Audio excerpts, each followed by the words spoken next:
Once you start seeing your organization's old ideas as gold rather than waste, the next question becomes, how do we actually preserve them? How do we turn forgotten insights into a system that helps us anticipate the future? In our research, we found that most companies' idea wastelands aren't intentional.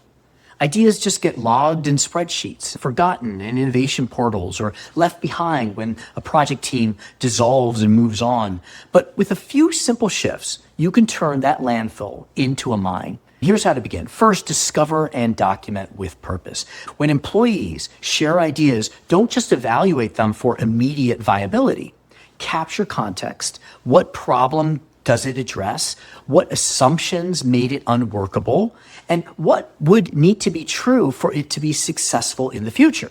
Too many systems capture the what, but not the why. Match and map. Ideas rarely exist in isolation. They live in networks connected to other problems, people, and possibilities. Use digital tools or human facilitators to map those connections so that when a new challenge emerges, you can instantly surface past ideas that might now be relevant. Sometimes the solution is already in another business unit, just waiting to be found.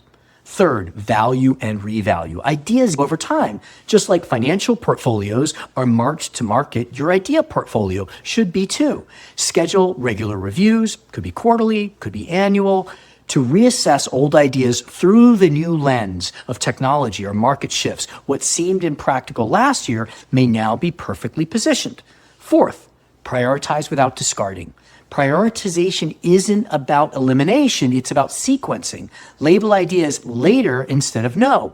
Keep them alive in a system that reminds you to revisit them when the timing changes. Fifth, mobilize with foresight. Make idea reactivation part of your strategic rhythm. Run idea reactivation sprints every 6 months and ask which archived ideas make sense. This habit doesn't just revive value, it builds a culture of anticipation. Employees start seeing that even when their ideas aren't chosen today, they can still matter. Preservation isn't about storage, it's about readiness. It's about turning a company's memory into its next competitive advantage. Start building your idea bank, your seed vault for innovation, because the future doesn't always come from the next idea. Sometimes it comes from the one you were smart enough to keep.